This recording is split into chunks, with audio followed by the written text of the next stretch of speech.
and special hits.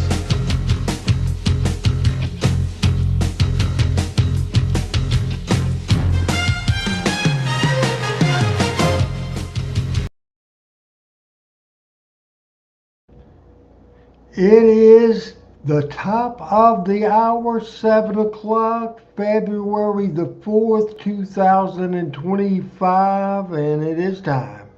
It is time, folks, for Talking Memphis Wrestling. How is everybody doing? I want to say hello to Thomas Lemon. Mike's in the house. What's going on, Mike? PJ, our friend PJ, and Calvin Lindsay. Thomas is here as we're ready to rock and roll all night long with Talking Memphis Wrestling. We've been a few weeks on the year 1985 going into this, and for the last 20 years, I was thinking one of the worst years in Memphis wrestling history, the beginning of the end, was 1985. And as we've taken an in-depth look of 1995, I'm telling you, what a hell of a year. I think it was the year of Bill Dundee as a heel. I think he nailed it, absolutely nailed it with fantastic promos. Just a great job at that. It was absolutely fantastic. My buddy, the absolute number one cameraman, video editor in the history of classic Memphis wrestling, the innovator of so many concepts, so many out of the box ideas. We'll see one either this week or next week that ended up with paint all over the building at TV5. That was Randy West's idea too. A lot going on, but Randy West is in the house from Hendersonville, Tennessee, watching. All right, I love everybody that's on here. Randy's here and Thomas is here, and Al Tuttle is saying hi to me, and Adam. Shane Odom is in the house. What is Jeremy Gibson doing? I tell you what he's doing. He's watching Memphis wrestling. Richard, what's up is this show is on the air live, Talking Memphis Wrestling. My absolute buddy, without a doubt in the world, my friend from, what's the name of that? Bad's Bob's. Crazy Gail is in the house. How about that? For those of you, only two people in the world, three people in the world knows that story. And we are not going to say it on a public Facebook or a public Twitch or a public app, Twitter or whatever, X, whatever it's called, or YouTube. We are not going to do that at all. Man, 85 was such a big year. And for months out, the idea was to build up to a Jerry Lawler, Bill Dundee, loser leave town versus hair match. Now, Bill Dundee lost the loser leave June the 6th, 1983. This was on December the 30th of 1985, and the stipulations was that if Dundee lost the match, not only would he get his hair shaved, but also his wife, Beverly Dundee, would get her head shaved as well. On the other end, if Jerry Lawler would lose the match, he would lose for the very first time. He had never lost a loser leave town match in his career, or at that point never lost a hair match, but this was the loser leave town speculation or stipulation for him. It was Lawler and Dundee.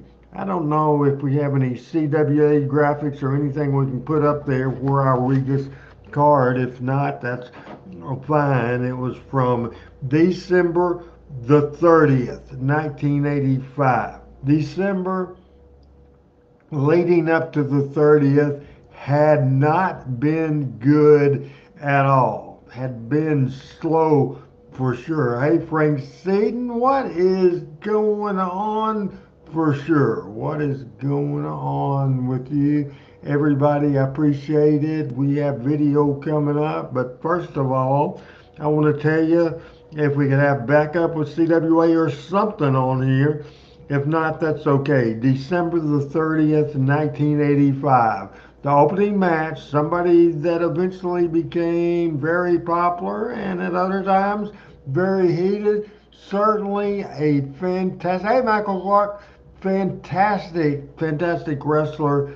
Billy Joe Travis opening match against the ex Mighty Yankee, the ex Spoiler, the ex Lucifer, Frank Morrell, and the future referee of the USWA. Billy Travis defeated Frank Morrell. Second match of the night was the future wild-eyed Southern boy Tracy Smothers against Tony Fault.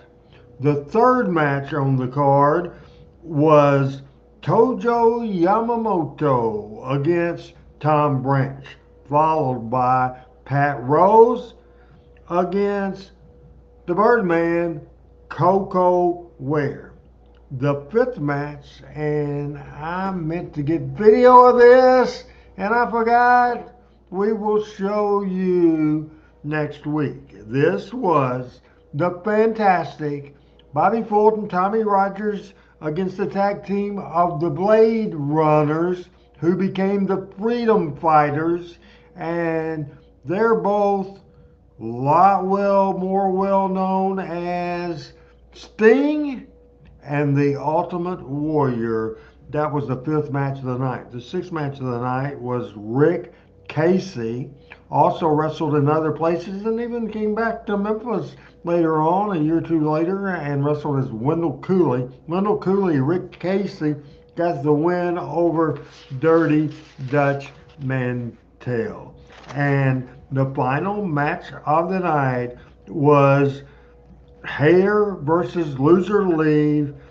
Dundee defeated Jerry Lawler. We have about 15 minutes. It might be the whole match. It might be the complete match. Is Richard Hood saying that Frank Morrell was a good wrestler?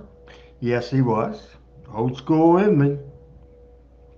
You didn't think that I was going to say the other word, did you? Have you ever heard me say that? Because I don't say it much, that's for sure. Lawler Dundee, December the 30th, 1985. Mid-South Coliseum, Memphis, Tennessee. Little bit probably. You might hear a little bit of Randy Hills, I'm not sure, but we're going to watch it. Let me get this question real quick. Randy, do you remember when the Freedom Fighters did a number on Phil Hickerson? Yes, for sure. Frank, he did several things during that thing. The show with local talent, 11,300 people. This video that we're going to see right now is positioned right after the Monday Night Memories video. It's 15 minutes, 54 seconds. 15:54. Lawler Dundee, Loser Leave versus Hair, 15:54. Jerry's mind is not fully on the match and Bill Dundee exclusively. Take a look.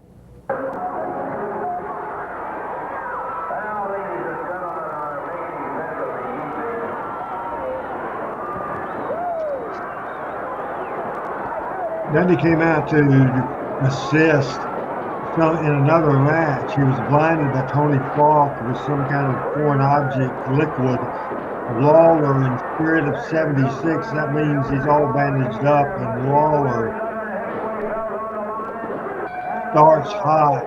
Look at those punches, and we're just going to let this match tell the story. I'm going to lay out unless I need to come back on and ask a question. This is classic.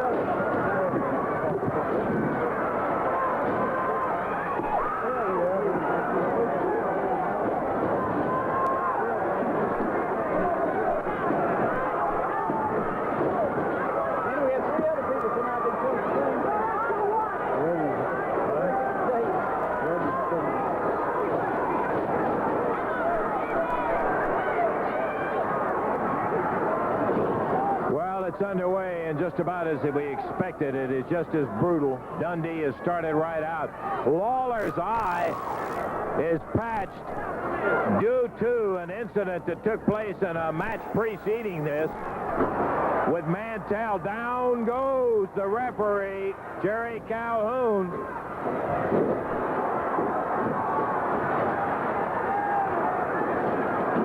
Lawler had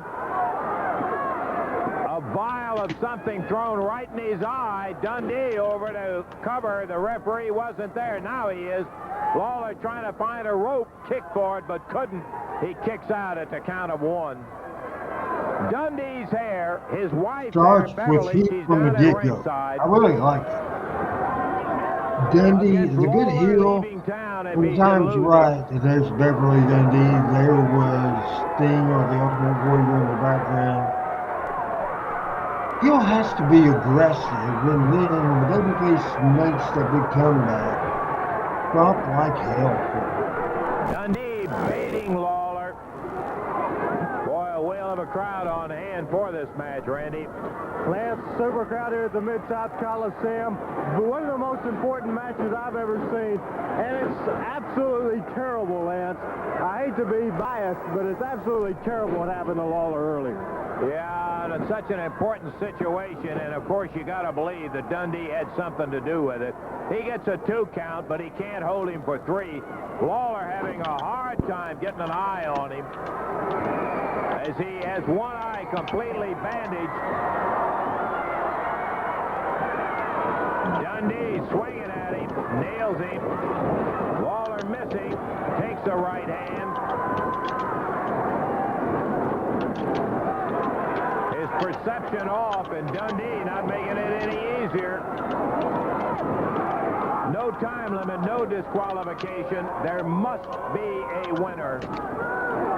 The second Loser League Town match they did. It was December the 30th, 1985. It drew 11,300 people. The very first Loser League Town between these two was June 6, 1983. This is 1985. It's been heat the whole way.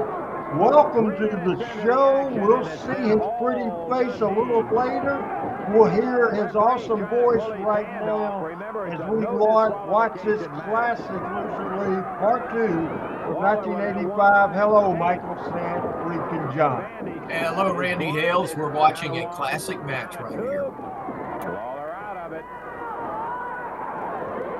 I know Dundee didn't believe he was going to get Michael the match Lawler that easy. had Lawler, a some kind of foreign substance thrown in his eye by Tony Falk earlier. He wasn't going to forfeit the match, too much riding on it, so he bandaged up. Dundee got on him hot. We'll probably, I don't know, several minutes, 5 minutes into the match, has been heat the whole way. Did you like that, prefer that, when the heels took over from the get-go? You know, I think there's a philosophy of that when the heels start hot and go hot, that makes the comeback for the baby face even bigger.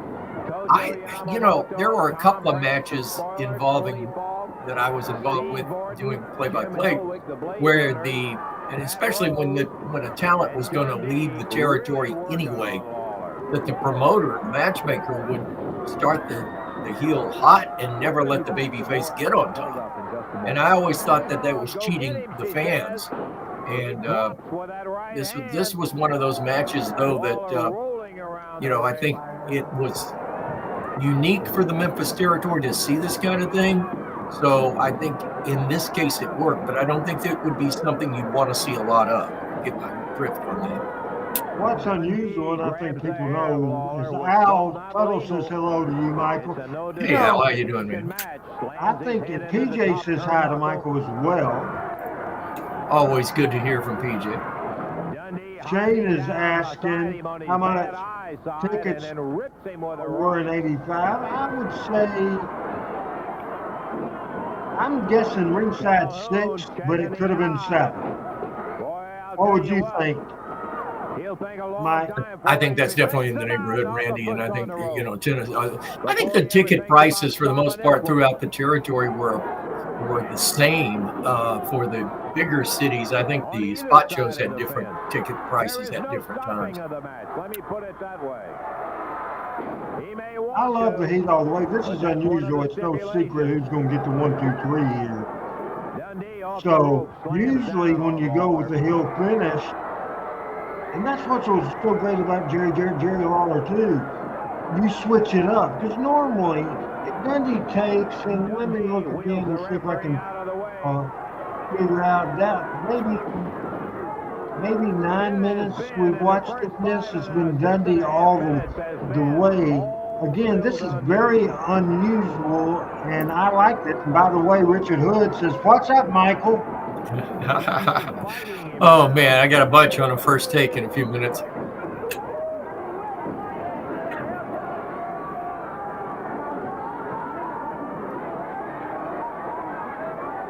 You didn't make it for the first take, but we'll sneak it in after this match and after the analysis of this match. That's okay. I'm good. Whatever you want to do. Hey, George Smith from Boonville, Mississippi.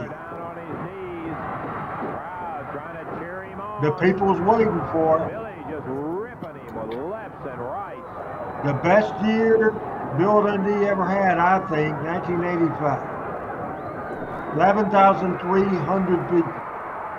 Lawler scoring with his first big one. One punch and the people go crazy. Dundee butts him over backwards. In September, Lawler Flair did 11-3. Lawler Dundee, all local, did 11-3. I'd rather have it that way, wouldn't you, Michael? You got that right, brother. The turnbuckles from the outside, from the top rope. I love seeing Dundee climb. Lawler with both hands. Hello, Carlton Robb from Indiana. Randy, who trained Bill Dundee? Because Bill Dundee was a classic wrestler. When you watch him in action, I mean, classic sell, classic style, always the little guy battling back. Somebody did a really good job. He learned from the best. I'm sure he's told me, but it was probably somebody in Australia. Remember, Dundee's going after that eye. Now he's biting the eye, the punches. This is classic heel. 1, 2, 3. They are not at all worried about losing the crowd with heat. Bill Dundee is Gail Brooks, Crazy Gales. You know, one thing, Randy, about it is the fact that at this point in time in their careers and in Memphis at this time, can either one of them do anything that's going to hurt their credibility as the top of the card? No, when Lawler was a buffoon at times in the WWE, it never. What a table bump! It never hurt it. So no, you couldn't hurt these two guys in Memphis, Tennessee. Exactly, they were Teflon. He's got a 10 count to answer. Dundee is on his feet, staggering, and he breaks the count by getting back in that ring.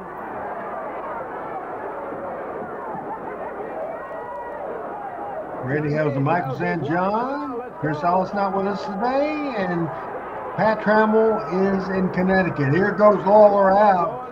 Beverly Dundee in the corner. The late Beverly Dundee, I miss her. I like Beverly. What a cook Beverly was, Michael. All I know is Jamie spent a lot of time at our house with my son Chris as a little kid playing, and when his mama would call him for dinner or lunch, he'd go running.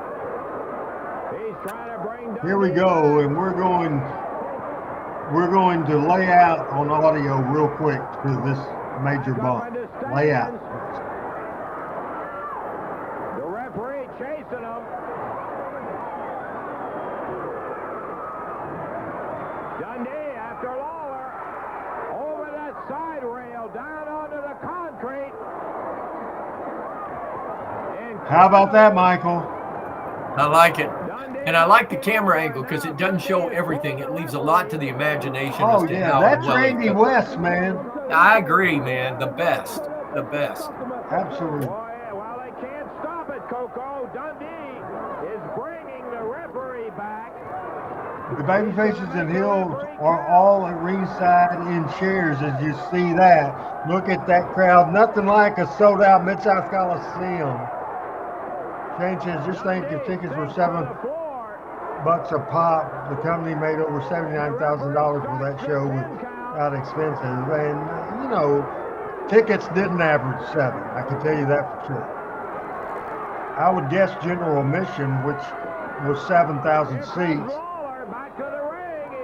were probably $4. And Dundee kicks him back out on the floor. Michael, I like just how engaged the crowd is. Well, Randy, think about this. This is 86, 87. Fans are engaged. It's a This loser is league 85. town. This 85. is December 30th, 85. But still, okay, at the end of December of 85, the fans are engaged, but a loser leave town match meant a lot back then. You didn't see it every week. You didn't see it every month. You didn't even see it every year. So when it happened, absolutely they're engaged and believe 110% of what they're seeing, which looks real. Lawler took that post better than anybody I've ever seen.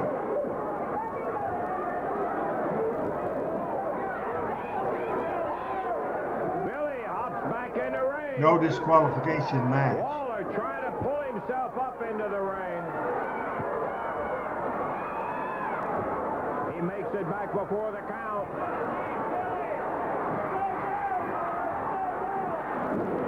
That'll done producing and writing comments to me and Michael in our private chat. He's saying, is that the best you can do? Come on, hit me. Dundee teeing off on him. Lawler pops that strap down. Here we go. With the right.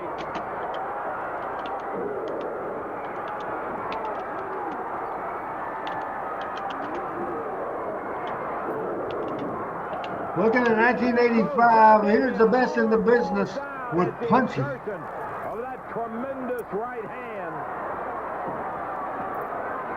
Incredible scrap. You know, the match comes to just one high spot of Lawler in this, and it's in the finish.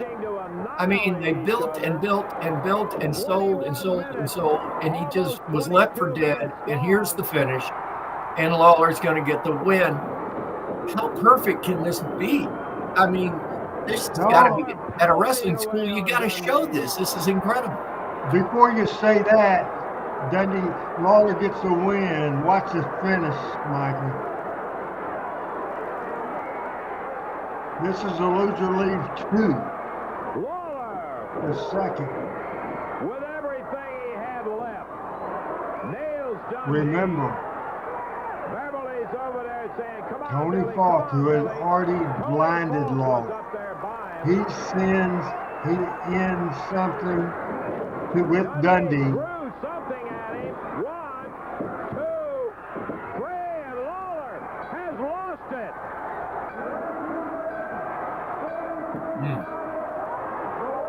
22 minutes, 42 seconds. The winner, Bill Dundee, the new Southern champion.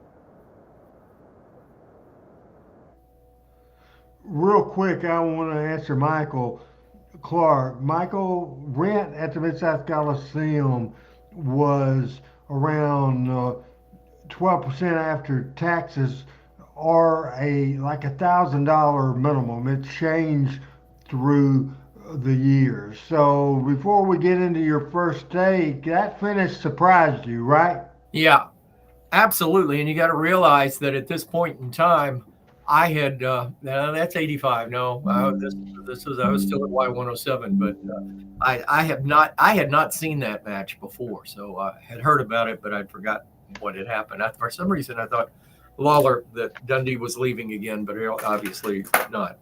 Did they come back with any kind of stipulation after that, being that Lawler was screwed on it? No, Lawler was gone, and that led. We'll get to that in a minute. And Okay. that led to the return and one of the classic things of all time. Al says Randy really enjoyed the podcast you did recently with Dave Dynasty. I did Dave's.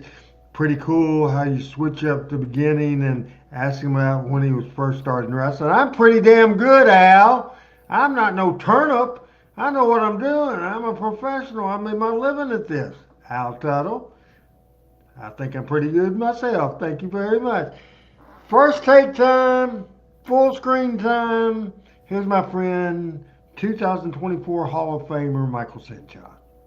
Well, Randy, it's been a heck of a day. First of all, you may know I've got a different haircut. The lady that has been cutting my hair, my stylist in Nashville, who I'd had since 1980, and we followed each other, is gone into semi-retirement. He has had several surgeries, and he's a good guy and really like him.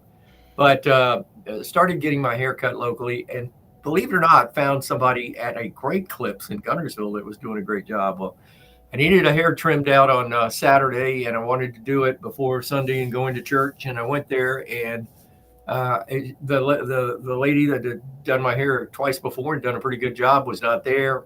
Another young lady was there, or actually an older lady, Oriental lady was there. And I told her, I said, take about that much off my hair. I'm showing about almost an inch, maybe a quarter of an inch. Anyway, yeah, I don't know if you can see it, but my wife accused me of looking like a rooster. So, anyway, but the great thing about a bad haircut is it grows out and it becomes hair that can be styled again. So I'm good about that. Hey, I think it looks good. I really do. You're being nice. No, I'm not being nice. What do you guys think? Let's leave it to Team All Hay. right, give them a poll. What do they think about this hairstyle? There you go. Thumbs up or thumbs down on Michael's hair? Here it goes. I like BC right away. Thank you, BC. You guys, don't do it just to make me feel good. I love you guys. I think you're overreacting. Well, maybe I am. But busy day, busy week. I was hoping Pat would be on because I don't know if you got the breaking news today. But, Pat is a big fan of Waffle House. And Waffle House is sort of look at these people with the thumbs up. God bless you. You're being nice to me. Craig Seaton don't like to be nice. So thank you, for Frank. him saying looking good, I guarantee you he thinks it does. Beniti? Good gosh, you people are so nice. But anyway, I was going to break bad news to Pat because Waffle House, which is his go-to restaurant, right? Can I interrupt you? Sure. That's Adam's place too. Adam spends many of holidays, Christmas days at Waffle House. He loves Waffle House. So go ahead with your story. I don't know where it's going here. Well, I don't know about you, but I went to a Publix grocery store on Sunday. My wife, after Mass, after church, I get a little list, and she says, pick up this, pick up that, whatever. So I go, and on the list is eggs. Well, has anybody around these parts tried to buy eggs lately? Not me. I mean, they're very expensive now. They've gone from there was times I'd buy them for $1.09 for a dozen, or sometimes places would run them for 99 cents, like Foodland. But anyway, I go to Publix. First of all, there are no eggs. Zero. No raw eggs. No brown ones. No white ones. The only eggs they had was the little plastic bag of hard-boiled eggs that Eglin puts out, and my wife was not going to go for that. So no eggs. So anyway, long story short, I went to another store, and I found at Foodland, I found a dozen eggs and paid almost $6 for them. And there's been apparently the bird flu thing up north, and it's affecting the eggs. But the manager at Foodland told me that the eggs were not going to be affected at their stores because they get them from Weiss Eggs down 2 counties over here in Alabama, but they still raised the price. So that was a shocker. Well, now Waffle House has added a 50-cent per egg surcharge on their menu prices. Like if you get 2 eggs or an egg omelet with 3 eggs, it's $1.50 more than what's on the menu. And they're doing that because of the egg shortage or the egg supply. Supposedly over 1 million layers. Chickens were put to death because of this bird flu scare. And we have a egg shortage, or a simulated egg shortage, that's going on right now. So, and Adam, I think, is the next county over from Weiss Eggs over in is that Cherokee County? I think maybe. But anyway, so I have the egg dilemma going on. Final rant is today. We've hired a new sales guy, really great guy, retired Marine. Came out of the insurance business. He's 58 years old. Came to us. Really nice guy, big guy. He's an umpire too. He umpires baseball and football. But anyway, so I take him out. We go on our little, I'm sort of showing him the ropes, and we go to a Logan's Roadhouse in Decatur. And it was about 66 degrees here in Alabama. It's very nice. There's no humidity. It's just a nice temperature. And of course, we were down in the zeros a week or so ago. And we go in there, and I walked into a refrigerator. And so my first take is a little bit of a rant, and I would hope that people that have businesses and restaurants would understand that just because the temperature hits 70 doesn't mean you have to put the air conditioner on 55. And so after trying to eat lunch, and the worst thing about it is I had a shrimp meal, and by the time I got to my second skewer of shrimp, they were cold because the air condition was so cold. So people in restaurants, I know back in the back it's hot. God love you, and I hope it can keep you cool back there. But golly, Pete, I froze to death at lunch today. So that's my first take. Michael St. John, first day. Quite a show. Until next week, Randy has Michael St. John saying bye-bye. There's more show in there, Michael. More show. Also, for my buddy Al, I was at the Reds Caravan in Bowling Green a week ago Saturday, and my grandson was with me. The pictures are on Twitter. And I met the new manager, Terry Francona. I think the Reds are going to be in the thick of things. I don't think they'll win. They might make the playoffs, but young team. But I think Francona's a manager that knows how to win with young kids, and I think they're going to be exciting. So thank you, Al. I appreciate that comment. And thank you, folks. It's unanimous about my hair. I guess I'm wrong. I'll admit I'm wrong, I guess. But God love you, and thank you for making me feel good tonight. February the 4th, 2024. We're finishing up the year 1985. And then we start the year 1986. And let me tell you the thinking, and this thinking by Jerry Jarrett, Bill Dundee, and Jerry Lawler had been in the works probably since Dundee returned to Memphis in September, building toward this, because you've heard this a million times, and Jeff Jarrett and a lot of people say it on their stuff, on their podcast. Jim Cornette says it a lot as well. How can they miss you as the wrestling fans, if you never leave? If you don't go away, how can they miss you? The plan was for Jerry Lawler to go away, and people asking a lot of questions. He wrestled in other places. He and Paula went to Hawaii. They went to Florida. A lot of different things. He just wasn't seen on Memphis television. He did wrestle some, but not much. He had gone since 1971 almost weekly, unless he was hurt. And when you're hurt, it's really not being off. But so they decided to go that. And the original plan was to go as long as the territory held up. And the thought process was Dundee would get so much heat with that deal that they'd be fine. Well, I'll just start with his very first opponent. Do you remember Big Red Reese? No, I don't. Well, Bill Dundee wrestled him on January the 6th. Big Red had been in the territory several times. This was January the 6th, 1986. Bill and Dundee does commentary. Let's watch.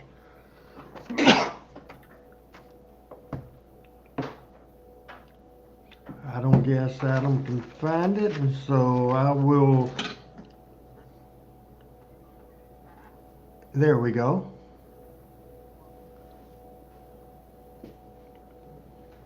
He's a big blimp. Listen to Dundee's commentary. This is classic. We're going to be ready to go here with our opening bout. Bill Superstar Dundee, the Southern Heavyweight champion, coming out.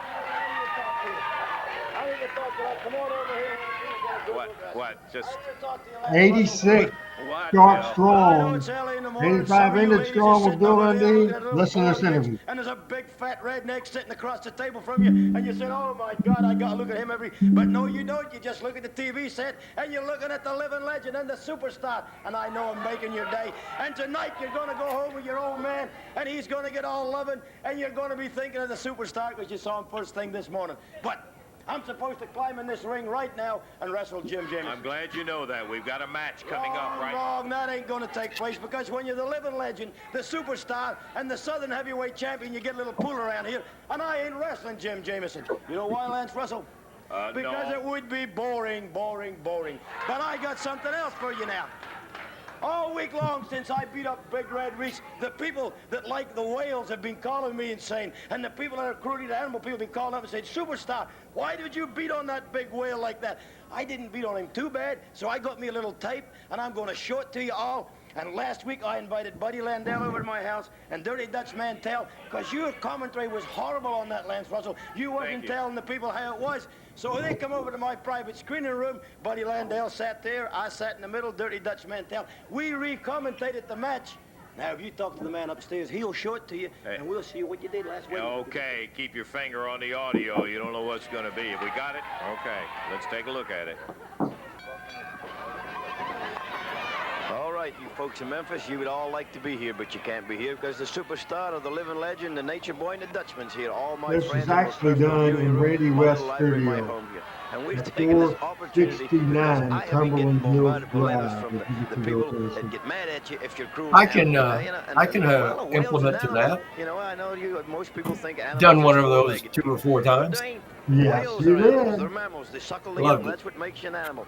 People are animals. So they've been calling me up and writing me letters about being bad to Big Red. Well, I was, you know, listen, he is a whale of a man, right, Budro? What would you That's think? right, Bill. What's it feel like to have so many titles? You're the Southern Heavyweight Champion, the living legend, and now the Giant Killer, brother. Oh, I never thought of that, but that's a good line, the Giant Killer. But the main thing that we're here, folks, is because Dutchman, you know, you've read some of the letters. They were mad at us because we were beating up on a whale-type man. You know, if we'd been real bad, what would we done to him? We would have harpooned him, wouldn't we? There's the telephone ringing. It's probably Britt Eklund, or it's probably Farrah Fawcett calling you Nature Boy. It never quits here, folks. I'm telling you, it's terrible to be a sex symbol, ain't it, Budro? It's hell, brother. The trouble me, you, and Tom Selleck have with our women, we could write novels about it.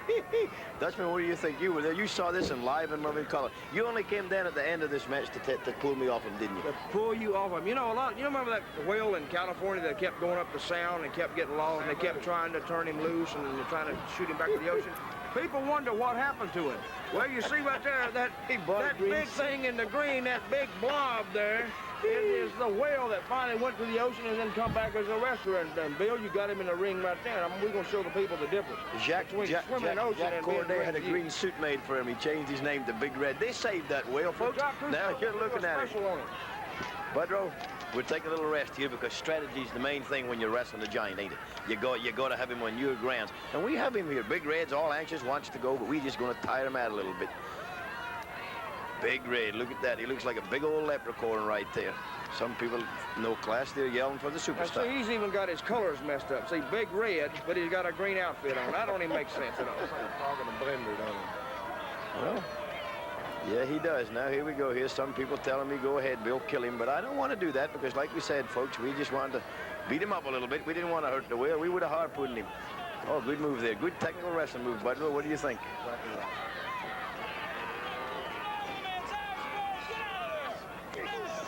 Good right hook. There's another. Michael Dundee's doing a great job here against somebody I can assure you was not easy to work with, Big Red Reese.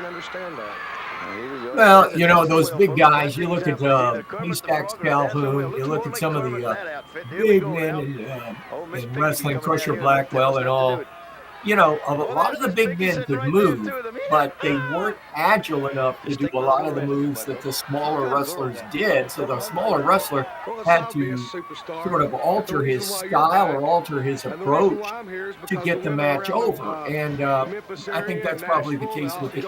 Did you ever work with the McGuire brothers, Randy? I don't know if I would say I worked with them. At that point, I think I hadn't started ring announcing. I had met them at the Jones World matches and sold the pictures. That's about it. Gotcha. Man, they were horrible, but they were attraction.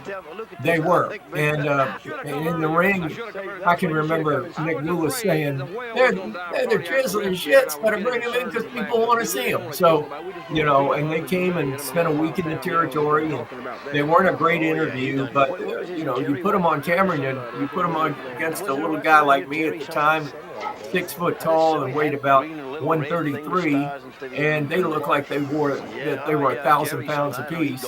And they'd get in the ring, they'd do about an 8 or 10 minute match, and which is about all they could go. And the fans would love the match. So I think you're right. That's more like the wrestling fair, or it was more of a gimmicky thing with them coming to town than, you know, Andre the Giant. People say, well, he's a gimmick too, but he was a star. He was a major international star beyond the world of wrestling. So I don't consider Andre to be a gimmick, but most of these type builds of people that were wrestling back then were, as you say, Randy, an attraction. I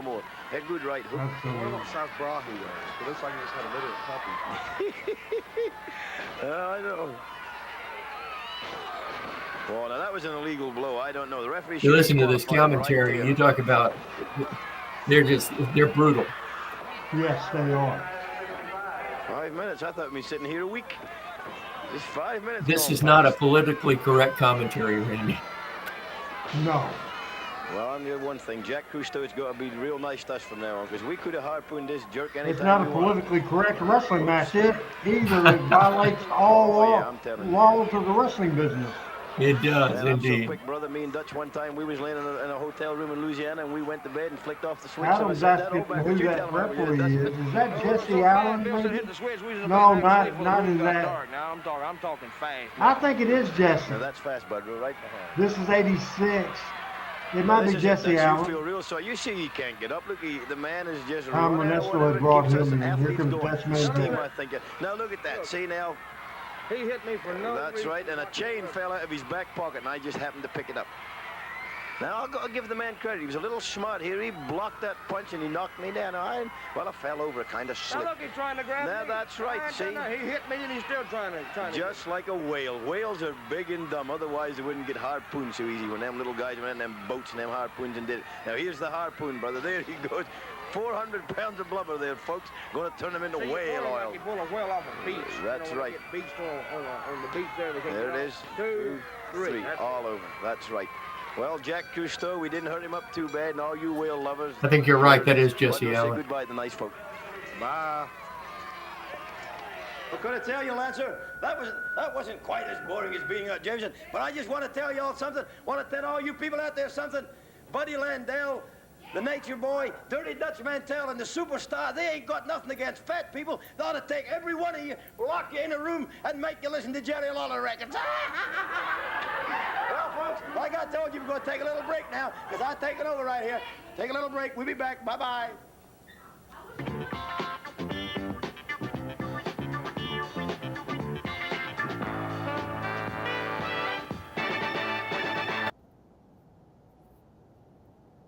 Talking Memphis Wrestling, Mike was saying, John, I'm Randy Hales, February the 4th. I'm assuming from your reaction there and the answer of the question when I asked you about Big Red and you never heard of him, did that come back to you or are you still at the same spot?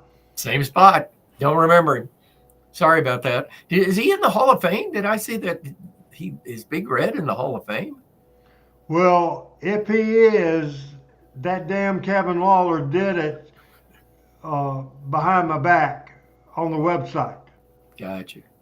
I just know, And people, again, I stick with what I said. I think those attractions of the overly big man, as that's all about, I think that attraction is more of a carnival attraction, if you would, dating back to the old days of wrestling. So, I don't know. That may be the first time in Memphis wrestling that match, Bill Dundee had to carry literally the whole match, and that was carrying a lot of weight. And then it was a bad match, but the crowd reacted good. That's carried over from Dundee's heat. This is the following Monday. It didn't draw good, as you could tell, but it wasn't a disaster. And his commentary and Dutch and Buddy, I thought that was a very entertaining segment, and that's why I chose to put it on Talking Memphis Wrestling today. What do you think? I think the whole idea that he was taking Lance's call and dubbing over his call and doing it his way added to the heat. I mean, that made the heat even hotter. And like you said, it's a ho-hum match, but then you put that commentary on that, you show it on TV on Saturday morning, and it just makes people a little bit madder. Do you agree? Of course, we said that 85 was the year of Dundee. Great work. Then the loser leaves town match that he won, and starting the year off. Here's the thing. Do you agree with me that Dundee's doing the best work of his life? Best business ever. Absolutely. Absolutely. Starstruck year for the superstar, without a doubt. And I think and if I'm not mistaken, as I remember the year, it got even better for him. So the week after that, Dundee against Austin Idol. The week after that, Dundee against Steve Kern in a loser leave town match. The week after that, it was Dundee and Coco. Then Dutch and Dundee against Rick Casey, Wendell Cooley, and Dirty Rhodes, Roger Smith. Then Dundee beat Terry Taylor. Then at that point, business through the whole territory, Michael, had declined so much. As we said, they wanted to go, if they could, a year. But it was getting so bad that they decided that Lawler would return on the third day of, and I want to make sure these notes are right. The third day of March, and that is when the Lawler was going to come back, and they were going to do it off of television, and I am trying to make sure, yes, it was March. While you look that up, let me ask a question, a rhetorical question. Is this indicative of the fact that in the Dundee Lawler thing was huge, the loser leave value, we all talked about that just a few minutes ago being huge. Is it a letdown effect, or is it a fact that Dundee couldn't carry the territory without a Lawler, but Lawler could carry the territory without a Dundee? I think when Lawler broke his leg, I think Dundee, who had help with Jimmy Hart, was getting his own stuff going, and that was a big deal. And Jimmy Valiant came into the territory. But certainly, I will agree with you that Jerry Lawler had more success. As Lawler was number one. Dundee, let's just face it, I love Bill Dundee, was 1B. There's no doubt about it. And anybody else was 4 or 5. There was a big drop off until the Fabulous Ones. Mm-hmm. And they got over. Right. They absolutely got over. So Jerry Jarrett had to wrap his brain of how to have the right reason to come back to the territory. Because it's interesting. It's interesting that you would mention the Fabs, because you think about the Fabs incarnation and the way they were created. Who did he use to put the Fabs over? Because the Fabs themselves did not get over, but who did he use? Probably the biggest star before Jerry Lawler in the territory ever. He used Fargo to get him over, which was a stroke of genius. Absolutely, as PJ says, because Lawler still had big heel to wrestle in that day, but Dundee didn't have big babyface. He had Austin Idol, he had Steve Kern. So certainly the big red thing, that was a nobody. That wasn't a good choice for the first thing. The video we're seeing next is 5 minutes 7 seconds. It's called Jeff's Intro in Wrestling on Talking Memphis Wrestling, without Chris Ellis, without Pat Trammell, with Michael St. John and Randy Hills. Adam Dunn is producing as we watch that video now. Oh, Johnson thrown over the Referee top. Jeff Leonard, I think you will recognize him. Attacking the referee. That'll cost you. Jeff Jarrett refereeing this match, and Landell just slammed him. There goes Jameson out of the ring. Here comes Jerry Jarrett, Jeff's dad, and he nails Listen to the people. Nails Buddy Landell, and right back at Dundee. This is Jerry's son that was refereeing. Uh-oh, Landell got him from behind. And Dundee slams him with a right, puts him down on the deck. Come on, this thing's getting out of hand now. God, Dundee's going for his eyes, Dave. He's only got one good eye in there. Come on.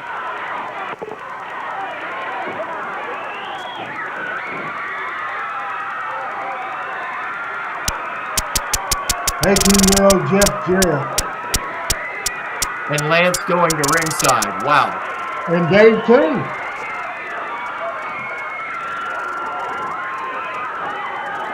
Eddie Marley comes out and takes Jerry Jarrett to the back.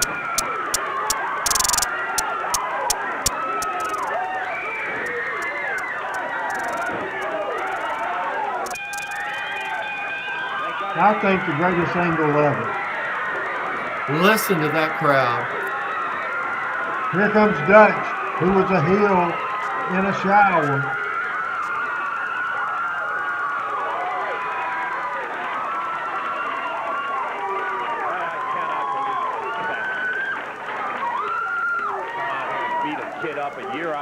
And they jump on him in there because he's trying to stop them from doing the damage they were doing to Jameson and all. Just doing his job here.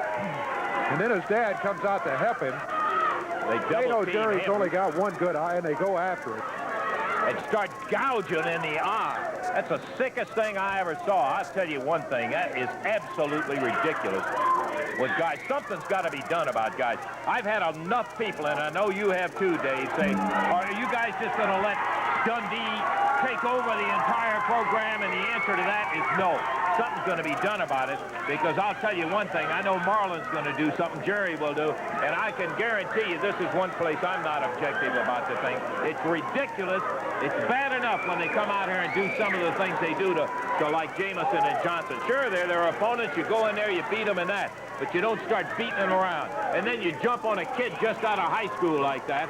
Then his dad comes out and tries to protect him naturally, and the next thing you know, they're in there digging at his eye, the only eye. He's got one bad eye, and they're digging at the only good eye he had. Something's got to be done about it. That is sick. Vance, I don't know what I'm going to do. Oh, God. Listen.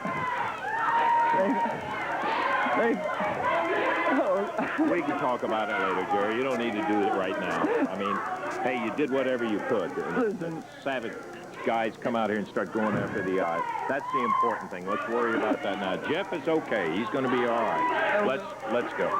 Okay. All right. Yeah, let's go on with the match, okay? All right. All right, referee Jerry. That's Bobby Fulton in there. Hold on. Hey, ref, hold it just a minute, referee. Hold it. Can we stop just for a minute? Eddie Marlin. I want to tell you something. Jerry Jarrett's been in my family for a long time. He's a leader. He knows what to do in any circumstances. This is the first time that I've ever seen him in this situation. They tried to put out his one good eye. When he got his eye put out, he didn't cry about it. He did tell very few people, but I knew about it. They beat up my grandson. They put him out. Jerry don't know what to do, but I know what to do. He's the leader, and when he's around, I'll say, what do you want to do, Jerry? And he'll tell me. But he's not here to tell me now, and I know what to do. It's one man that I know of that I can put in there with Dutch Mantell, and they can take care of those two guys. And that one man is Jerry Lawler. I don't care about the contract, Bill Dundee. You can sue me. You can sue the company. You can put us out of business. But Jerry Lawler, I'm going to go get him on the phone right now. And if I can get Jerry Lawler to come here, he will be against Dundee and Landale. Now, I'm going to call him on the phone, and if I can get him, he will be here. All right. And it's no big secret that I fell out with Landale.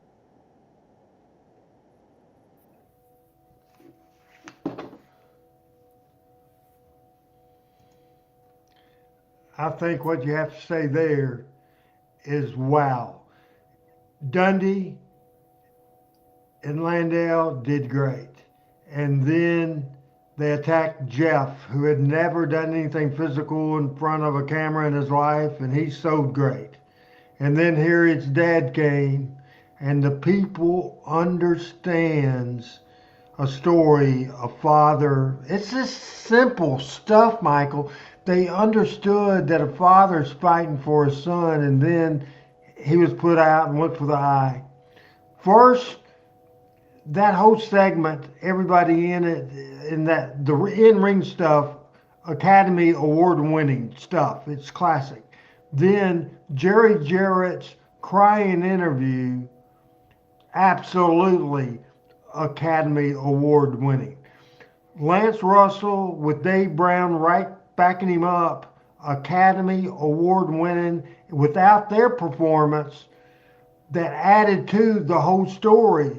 Without it, it wouldn't have been as effective at all. Without the people at home listening to the reaction of the crowd, it wouldn't have been effective. This was every man on deck type of thing.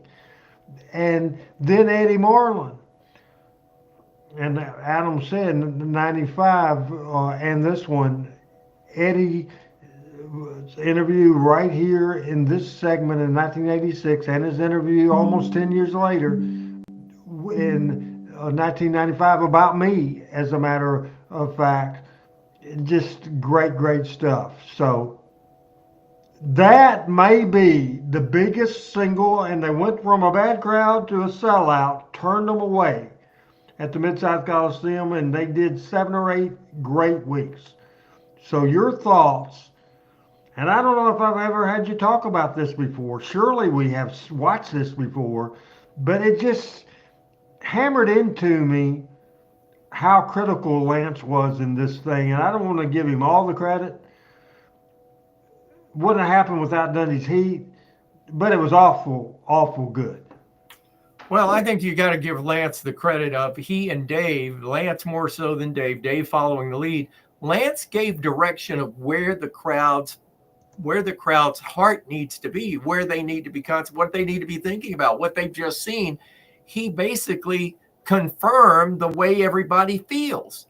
And it gave the opportunity for everybody to demonstrate the way they feel. So yes, it was incredibly critical, but I think more so than that, it got over how serious this incident was. I love Panitti's comment about, yes, very personal issue sell. This is beyond personal issue, though. This is family. This is blood being disturbed by an outside force trying to destroy your family or trying to break into your family. This is larceny in the family degree. And you talk about Academy Award. The thing I was thinking while I'm watching this is that they're paying writers out of Los Angeles and New York and God knows only where from both major companies today to write these scripts and to have the guys rehearse the scripts and then put it on TV. This wasn't done that way. This was done by 2 or 3 creative minds that got together, and then they laid out the story and told the boys, this is what the story needs to tell. And the boys created and told the story without practicing it 80 times in a dark room 6 hours before they let the crowd in. And to me, that's professional wrestling. And I think this is professional wrestling at its highest point. Adam made a good point. Everybody was motivated because the fact they weren't eating the territory was down, and this was, as I'm trying to get the dates right, that TV was March the 1st of the year 1986. Then came the match that sold out the Mid-South Coliseum in Memphis. And I want to read you this card, and you can tell by reading the card what they came to see. And let me get to that, and it's on my phone. I don't have it here, but I think it's important for you guys to know this. A sellout. The opening match was Frank Morrell against Keith Eric, Larry Hamilton against Tony Falk, Dirty Rhodes against Pat Rose, Abdul Gaddafi against Rick Casey for the CWA International title. The Mod Squad beat Larry Hamilton and Dirty Rhodes, and Jerry Lawler and Dutch Mantell beat Bill Dundee and Buddy Landell. Now, 11,300 people. Frank and Keith Eric, Larry Hamilton and Tony Falk, Dirty Rhodes and Pat Rose, Gaddafi against Casey, the Mod Squad in a match. Now, what would have that drawn without that TV and without this main event of Lawler and Dutch against Landale and Dundee? What would that have done without that angle? Enough money for ham and eggs. That'd be a ham and egg card. Absolutely. So what we're going to do right now is to return last appearance December 30th of 95. This is of 85. This is March the 3rd, 86. This match that we're going to see the entire match of 15 minutes, 58 seconds. Lawler and Dutch against Landale and Dundee at the Mid-South Coliseum. Michael St. John, Randy Hudson, and Adam Dunn, and we'll watch that match right now.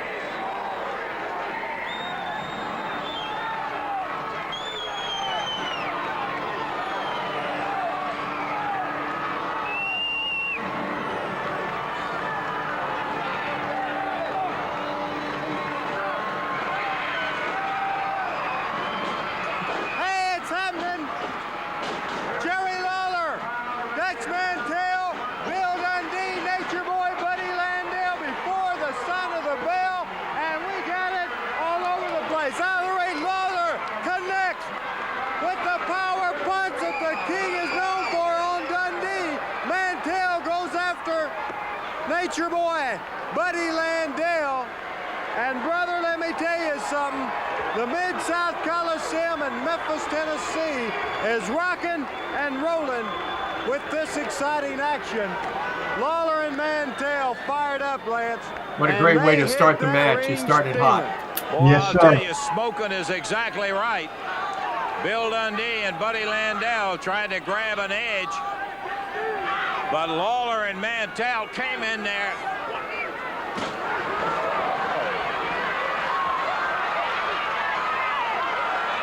Something Dundee simple throws a with chair this in the wild ring, brawl. and Did Lawler you and notice Mantell. Jerry Calhoun, the great referee, was checking to see if Dutch Dutch picks it up. and Lawler had any foreign objects? Yes. The referee now distraction dumps it gave, back out of there. Nature Boy Buddy Landale and Bill Dundee their opening again. Well done. Well done. Hey,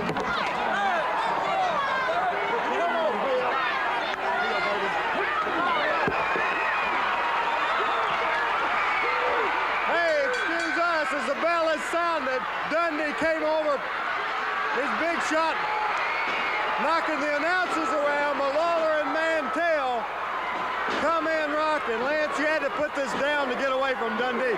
He's insane. Oh, I'll tell you what, Billy is just letting it all get to him till he is sick. Another chair heaved in there.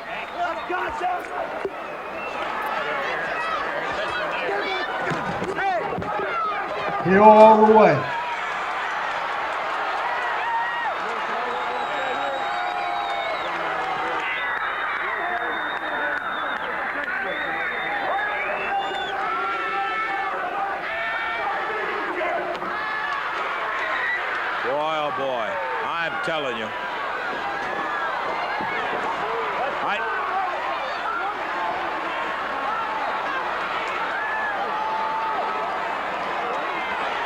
to have a little respect, Randy, for Dundee, because the guy is such a terrific talent for his physical size, but he has gone berserk, absolutely.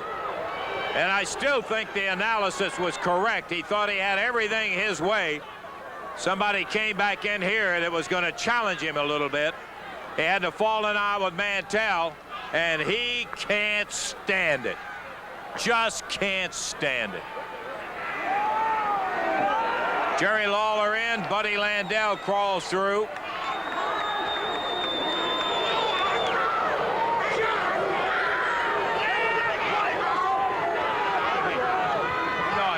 You know, guys, Randy, in my opinion, Buddy Landell was a much greater talent than he ever got credit for. Dundee looking and around had he not had the demons that he had to fight, I think he may and could have been Lawler a tremendous superstar in the world of professional wrestling, in the WWE or even WCW. I just think Buddy had it all going on and unfortunately could not control the demons inside. I agree with you on that. Was going to fool Lawler after the first one and get right back on him. He's checking Billy over. This seems like it's Dundee's not one on eye is wrestling. already still But there's about so half much, closed. 100 miles an hour, and a lot of flip-flopping, all that kind of stuff. Choreographed-looking waiting stuff. on Landell to come back in here. That's not what we're seeing now, Michael. You're seeing a story being told literally move by both sides. That's the incredible thing. It's hard to concentrate on the match, having to look out for Dundee and Landell, Randy. I know other territories done a lot of business. But how do you beat Landell this saying, anywhere in the world? Just like that, and snap I his agree. fingers if And I the thing wanted about to. it's given time to breathe. It's getting time. Well, it's they given tie time up in the to middle of the develop ring. and There's that a you don't tag see on the it now. Dutchman. Everything is boom, boom. You don't Grabs have time to Landell's stop. arm You don't and have rips time to him. get a crowd involved. You don't have Can time to assure react. you But that's Hollywood. That's how those writers write. And unfortunately, that's how the Mantell wrestlers of today has wrestle. no fond feelings for Buddy Landell.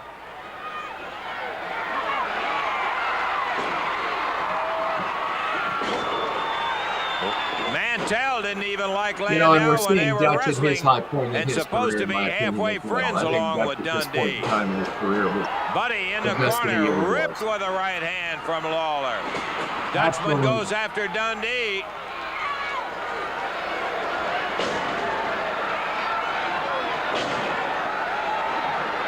Boy, And Dutch firing that it's foot hard out enough there, to figure kicks out who the Landell heel is anyway, down. and who's the babyface. But do you ever see heels be cowards and run away, Michael, anymore?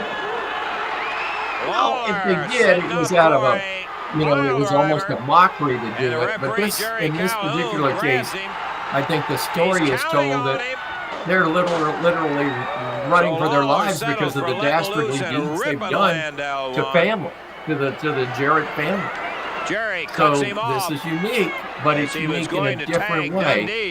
than when you normally see heels run from anything. Coming up as we pass the 4.5-minute mark, on the 5-minute mark. Landell again. Wow. And Landell firing back on Lawler. Tag on Dundee. And now it's time for the heat, Michael. Big slam. Dundee on the top I would rope. guess they don't go long And with the heat. Bill hits the mat as Lawler gets out of the way. Listen to the plop of the people. Lawler saying, oh yeah, I They're was literally waiting throwing on you. babies in the air. Rips Bill with that right hand. Picks Dundee up. Nails him in that eye again. Now remember the last time that Lawler and Dundee met, Goes on the floor after or him. Dundee rather beat him Just with the the kind chain of war and we a blinded figured you'd be eye. seeing. So now eye for an And eye. here it is.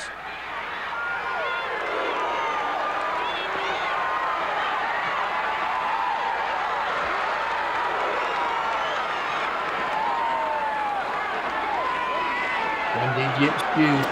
Woo! Dutchman slams Dundee. Bill's face busted wide open.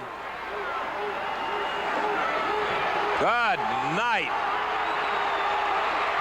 Lawler going after that eye. What's amazing, Michael, the Trying to first close injury it count again. match took place June 6th of 83. This is January of 86, and the people are still engaged. Absolutely. That's how blood feuds work, though, Randy.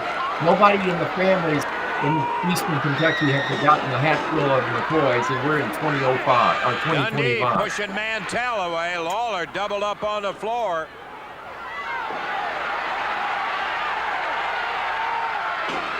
Dundee over and kicks Lawler right in the head. Billy bleeding profusely. Whew, boy, I'm telling you, they busted Dundee wide open, Randy. Oh, let me tell you something. He hurt that eye about a week ago, something like that. Lawler came out firing, really worked on it, busted open. Dundee's badly cut open, but they've turned the advantage with a cheap shot, I may add, Lance, and now Lawler's in trouble. Jerry down on the deck, and he is now being picked up by Landell. And Landell rips him hard.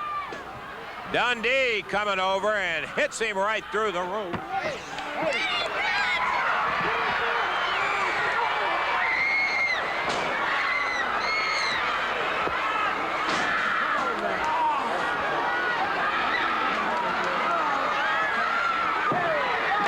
Slammed into the desk. Lawler and Mantell bashed from behind. Always loved the one Fighting thing back about that with desk. Dundee. It was indestructible. Yes. As Dundee slams the Dutchman's head into the steps, takes a rope, going after Lawler to choke him. He's got Jerry around the throat with that rope.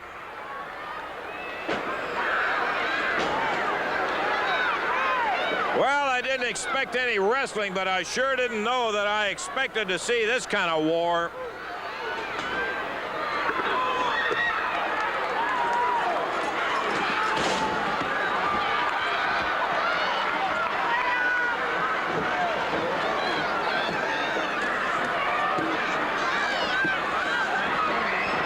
Lawler down.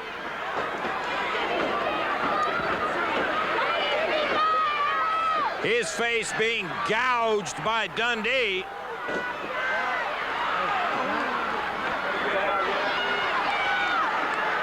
Lawler now bleeding. They've got Jerry busted open. Bill. Ooh. Rip. Dundee fired away at the King. Here comes Landell from behind.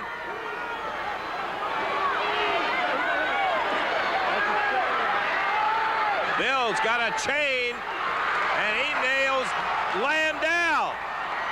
Lawler ducked out of the way.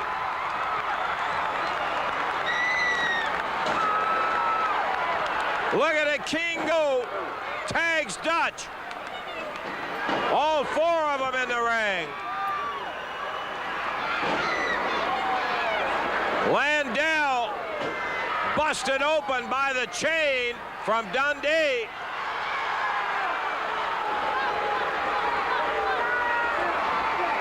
Lawler banging away on Landell. They used to as sell Dutch and chain Dundee hits are like up in that. the crowd. Now you can hit somebody with a light post and nobody. The King Right. slams Landell. He is bleeding all over. Watch these He punches. is really cut.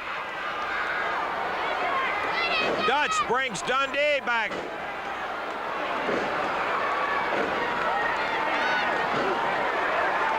Dundee covered with blood.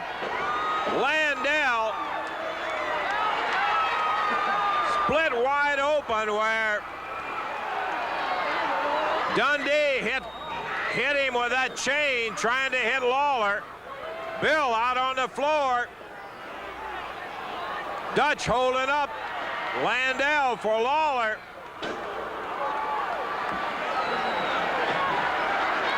And as Dundee comes back in, Mantell across the ring. Out of the ring, Dundee goes. Dutch got him and pitched him right out, holding Landell. Oh, he is just absolutely slaughtered. Once again, Dundee down on the deck. He's out on the concrete. Lawler and Mantell have got Landell in the middle.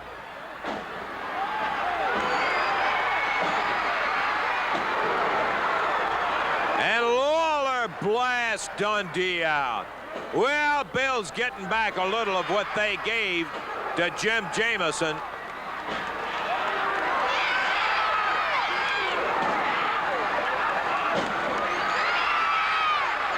Great that every time Dundee enters the ring, Lawler's ever acting.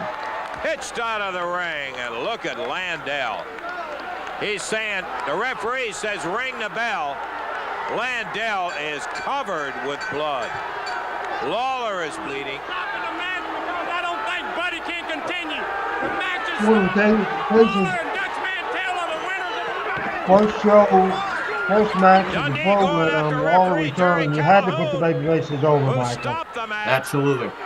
Because Landell was bleeding so bad. And Dundee getting his head hammered on this desk. Landell soaked with blood. Smashed by Lawler. 1, 2, 3. One more time. 4.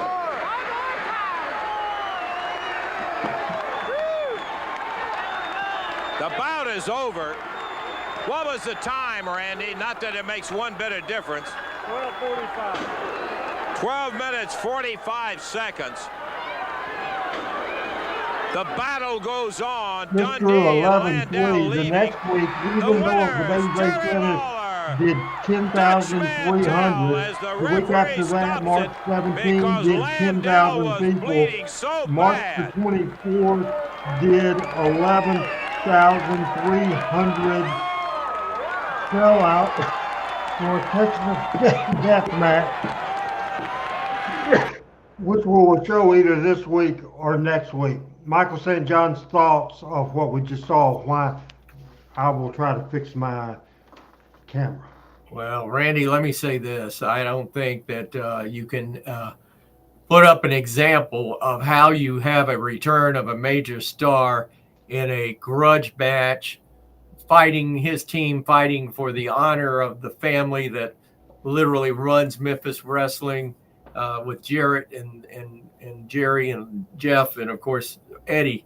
I mean, this is so textbook. I just, sometimes I look back at these things and I say, where in the hell is the world of professional wrestling gone from outstanding stuff like this to the flippy flop that goes on today?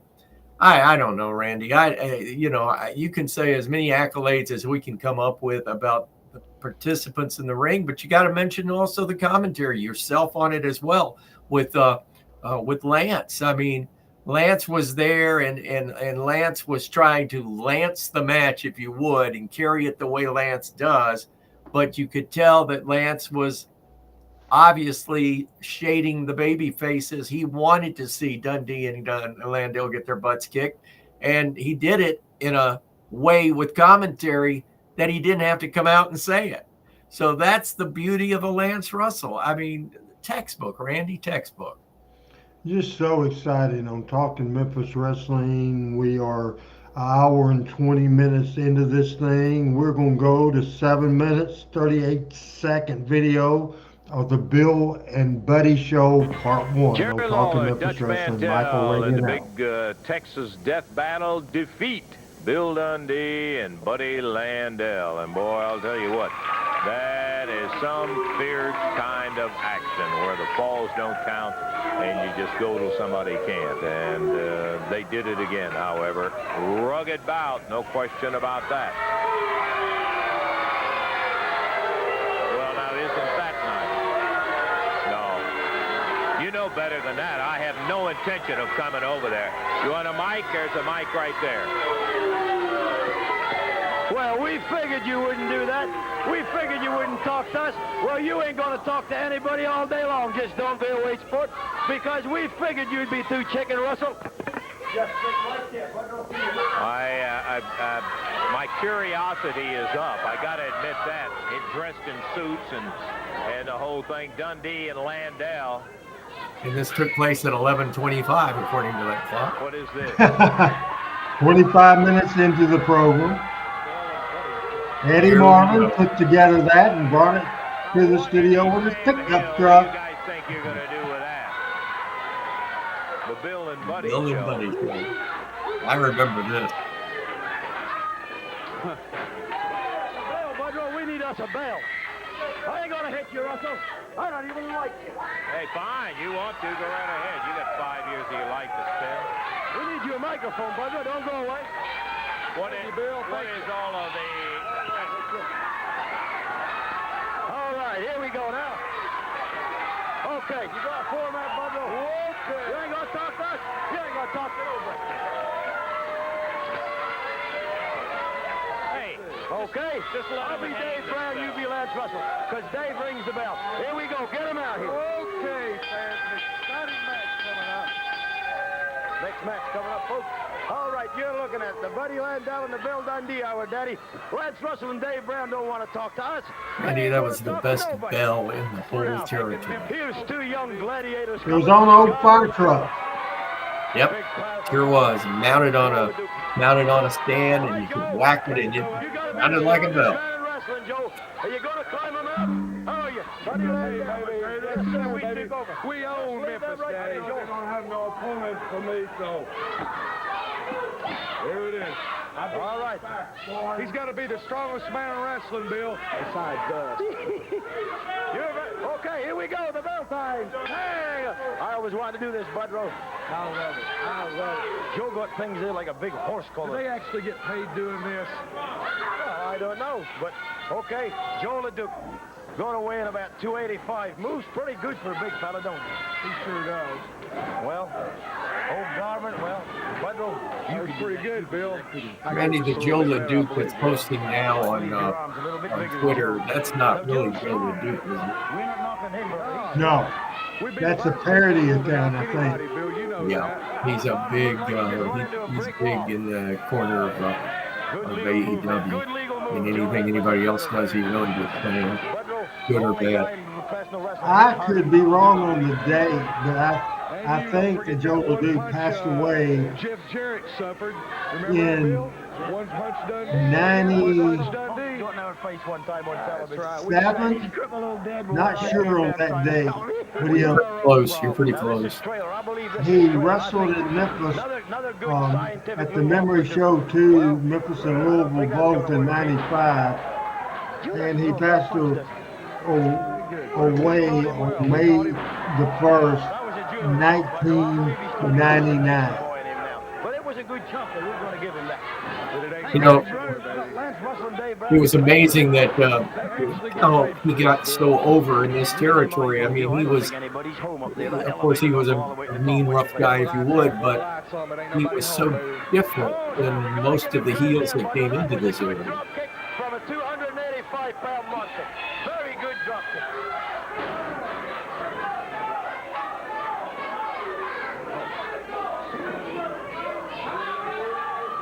Al was so right saying Big Joe was a scary dude, and he was. For a quarter, brother, for a quarter. We'd do it for cheaper than that, wouldn't we, baby? Here's another thing, mismatches like we're seeing now, you never see. How does people get over? Good. That's a good point, and that's, quite frankly, the fact of the matter is most of them aren't. And they're artificially over, I call it artificial insemination of wrestling via the internet and all of the not podcasts, but all of the things that go along with the internet, whether it's Twitter or Facebook or Instagram or whatever. It's not the style, it's not the way that people got over back in the day, and it's sort of a false and very temporary getting over, because you might be over today on the internet, tomorrow you might be over, as in not have anything. What's happening now? Done. Stick a fork in. We got to give him credit there, brother. It was a good right, Budrow. Joe is just great. No, it was no nature boy, but, you know, for a big old dumb Canadian, he ain't bad, though. Hey, baby, there ain't a canoe. That is a good point by Adam on our internal. He says that the boys think squash matches don't do anything for them. They think getting over is cutting a good promo. Wrong. Or they think getting over is doing a lot of freaking fancy moves that the opponent doesn't sell. Exactly. Doing the high trapeze, doing the trapeze act. Calling the National Guard, baby. Come and get this garbage out of here. We got to interview Joe LeDuc. Get the janitor in here and sweep his puke up off the floor. Here, brother. Over the top, Joe. It was good, too. It's dead. Joe. Come on over here, Joe. That was very good, Joe. Very good. You've got to be. He scares me. Professional wrestler. Budrow, I don't think Budrow has ever seen this, but I have. You know what this is, buddy? I don't have any idea. Joe puts what? Oh, look, here comes Eddie Marlin in the troops. Get the garbage out of here, Marlin. Bag of potatoes. Get a whisper and just sweep that puke off the floor. All them country boy and muscle head. You like to pull some on me. You like to put my arms apart. Well, go, them farmers and everybody that think they're strong. Just come on and take some of Joe LeDuc. All right. You know what he's going to do, brother? How many fans would think they could whoop Joe LeDuc, Michael? Well, some good old boys from northern Mississippi probably had the idea. We'll be right back. Somebody's going to take a shot, but boy, he like our fans or our audience is saying, he was a scary dude, and he pulled it off. I mean, he pulled it off. He pulled it off in the dressing room. I mean, even when you sat down to talk to him, remember, Randy, he was a little gruff. Yeah. I mean, he wasn't going to do anything, obviously, but he was a little gruff. He was he played that lumberjack Canadian rule, and he stayed in character even when he was in the back for the most part. And then, you know, if you were talking about a match or an angle or something like that, he was, I mean, he really understood the business. He really worked the business, and that's why he got himself over. And quite frankly, I think Memphis was sort of the last run of the greatness of Joe LeDuc, but he did a great job. Bill and Dundee Show, part number 2, and that is 1 minute, 51 seconds on Talking Okay, Memphis folks, Wrestling. No, you ain't imagining things. This is Buddy Landell. Lance Russell and Dave Brown. Get out of here, baby. Look at your sheet, Budrow. What's next? We got a little thing here. What does it say now, Budrow? It says the Lawler video spot. The Lawler? Oh, no. We ain't doing that. That's out. That's out. We ain't just scribble that out, Budrow. We ain't doing that. That ain't We'll baby just let done. him look at our pretty faces Okay. for a while. Now we got a match. Come Reduce on up the here, issue. 'cause we ain't Go doing on no this. spot for Jerry Long. I'll tell you. Says it on the format that we got to run it. We got to run it. We have to. Well, okay, folks, in TV land, if you're going to go make a cup Bob of coffee, you Crone, go to the little floor boys, little director. girls, You or- remember or you Bob, just gotta take it. Michael? Absolutely, the best there was, man. He kept you on time. He kept you on your toes. I love everybody. Bob. This is Bob was Jerry the great. King Lawler. And the people at Independent Media Marketing have put together a very special video just for all my fans out there. If you order it right now, you're going to get 60 minutes of wrestling's heart and soul. You're going to see on it some of my most spectacular entrances into the different arenas and coliseums, and also a match that has become a classic all across the country. It happened in Tupelo, Mississippi, and it happened in the concession stand. Also, you're going to see some of my greatest moves, including the big pile driver, and the match that everybody in the world talked about. The Andy Kaufman feud is all included on there. Also, you're going to see a showdown match with one of my toughest opponents ever, the wild man from Texas, Terry Funk, and it was a bloody and brutal battle. Also, you're going to see some of my most vicious opponents that I've ever faced, including guys like Jimmy Valiant and Joe LeDuc. And then you're going to see the big Jimmy Hart loser leave town match, the match in which I went against Eddie Gilbert to get rid of Jimmy Hart from this area once and for all. You're going to see the King throw the fire. You're going to see wrestling's first music video and much, much.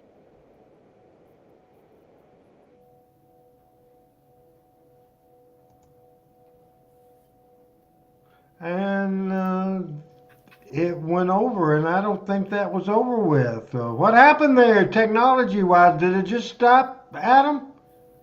I think you got just part of the download. Yeah, I don't know what in the world happened there. That was just very good stuff. The next video will be Dundee, Landale, and Lance. This is 3 minutes and 52 come up with a submission seconds. win as Our next video Dundee and we'll talk Landale about. get the win. No, you know I'm not coming over there, Bill. There's a microphone. If you guys have got anything halfway decent to say, try to... Just, I'm not getting over there. Budrow, that's okay. Let him sit over there, because there's a word in this country.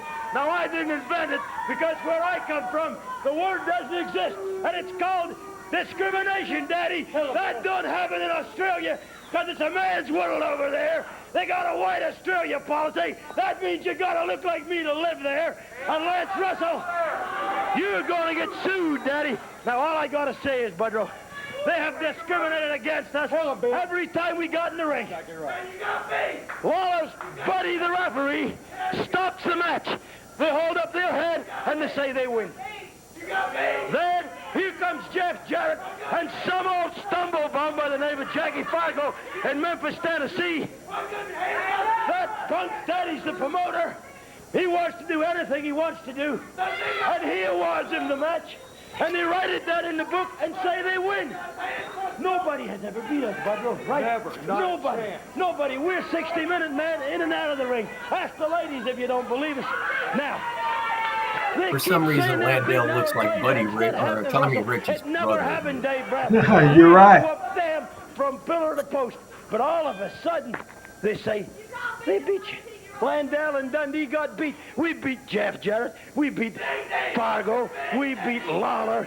We beat Mantell. We beat Jerry Jarrett. And a couple of months ago, I beat up old border bags himself, Eddie Marlin. And they keep saying we can... Budrow, we're great. We're a hell of a... We're great, baby. You ought to look at it at the greatest Okay, Bill. We're stacked again. That's right. That's enough. That's enough, you guys. Just take it right on out of here. That's all you need. Hey, if you can't tell us to come to the set, you can't tell us to leave us, all right? And we ain't leaving. We're going to give 1 million people... Great line. Oh, no. You know, yeah, let me tell you something. You pull my string out here. You come out here. We give you the microphone to do the interview. Yeah, you made me and pick once it up you come myself. out here, and if you came out here and told the truth, and came out here and simply say that every time you climbed in the ring with Lawler and Mantell, you have lost a match in there. Every one of them. I don't care how it looks. That is exactly what the answer is. Don't say we lost. Don't ever say we lost. I don't want you to tell the people we lost, and I don't want none of them rednecks to tell them we lost, because if you say it, I'll slap your teeth out, and Budrow will slap anybody over there's teeth out and say it. No, we didn't lose. Just look at the end result of it. Now, you can make any kind of excuse, and you're the guys that say, I don't care, we're the winners and all. Look at the end result. You lost. You lost the match, and that's all there was to it. You've been in there twice, you've lost the match. Okay, I'm going to say this. I'm going to say it real slow. Don't say we lost. Because I told you, Lance, I don't want to have to hurt you or anybody else. But don't say we lost, okay? Okay, but what I want to tell you is that whether you deny it or whatever you want to do with the thing, the end result, let me put it this way, Lawler and Mantell won, so that means you guys lost, and that's exactly what happened here. And that's all.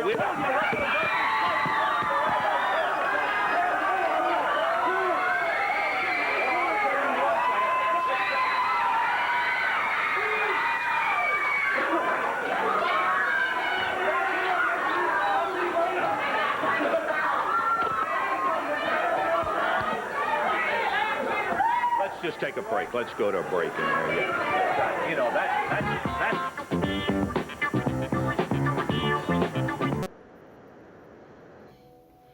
expect the unexpected.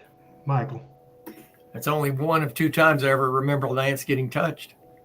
And the other one was got flour dumped on his head. I mean, you didn't touch the announcer. And that was a cardinal rule back then. There was a couple of times later on that I was, involved, not because I wanted to be, but because it happened. But, back then the announcer was, without the announcer, you didn't have a show. And the announcer, I think one time on Georgia Championship Wrestling, Gordon Soley got knocked down. And you got to remember that Gordon had a prosthesis on a leg. So, I mean, you just didn't see it happen. So to see it happen, you go, I mean, that's a shocking awe moment. Next week, I believe we're going to show some stuff that Tojo Yamamoto rough Lance up a little bit. Just classic stuff. And the Dream Machine, of course, we've showed that many times for the Dream Machine. And that wasn't supposed to be attacked. Dream was just going to come out and walk, big man, and running as fast as he could, and he couldn't stop and ran over Lance. That wasn't an attack, and that wasn't supposed to be. Next week on Talking Memphis Wrestling, we'll see a 28 fall Texas death match highlight, about 10 minutes, of Lawler and Dundee against Dutch and Landell. We'll see the most heated angle in the history of Memphis television involving Tojo Yamamoto.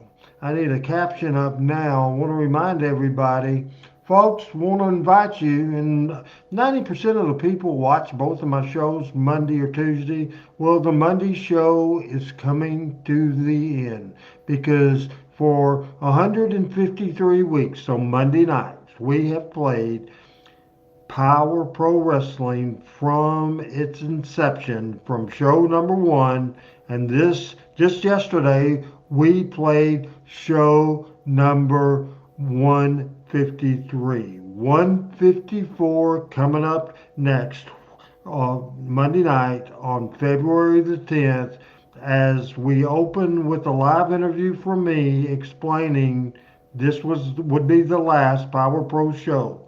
We also have a big 10-man tag team match. I was confronted by Spellbinder and Brandon Baxter. We saw, if I didn't already say it, a huge 10-man tag. We saw Stacy the Cat Carter against Brandon Baxter.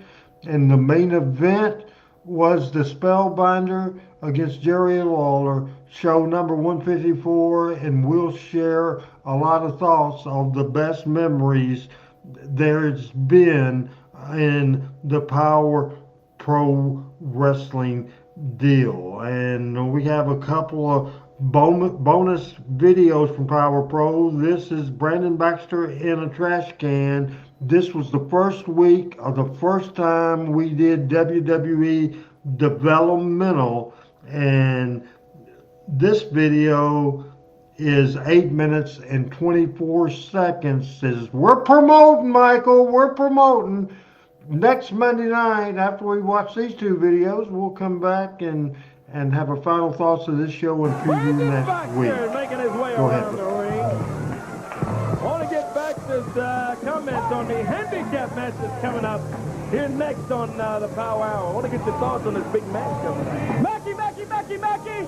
One thing, that match isn't going to happen the way you've been promoting it. What I want to do, Stacey, if you can hear me in the dressing room, I know we're supposed to be partners. Come on out here to the stand. I have something I need to tell you. Come on, Stacey, play your music. Well, I don't know, but we've been talking about it. According to my 4 matches, will take place today. Handicap match, and we'll see. Never know what's up the sleeve. So where is Stacey today, Randy? She is living in Texas, and I don't know anything that she's done wrestling related in years. A handicap match, right, Stacey? Yes. And for some reason, you know, I just don't see it fit to be on this television program. And see, Stacey, everybody, or some people may not know, so let me tell you, Randy Hales is obsessed with the wrestling business. He's so obsessed, he lets it drive him crazy. And about 2 years ago, Randy Hales was on the verge of a nervous breakdown. He got into things that he shouldn't have got into. He got into trouble. He went crazy, and he secluded himself in his own home. What I see is Randy Hales getting that obsessed again. He's obsessed with running you out of Power Pro Wrestling, with running Jerry Lawler out of Power Pro Wrestling, and now myself. I don't think this situation is safe because I think Randy Hales is going to do whatever it takes to get rid of you or me or Jerry Lawler. So what we're going to do, I'll take the match all by myself. I'll wrestle Randy Hales. I don't want to be responsible for you. I'll be responsible for myself. I don't need you to be responsible for me. I can take care of myself. Go ahead and go to the dressing room. You won't get hurt. I don't trust you, Brandon. I don't trust you at all. It doesn't mean trust. Just go ahead and walk to the dressing room.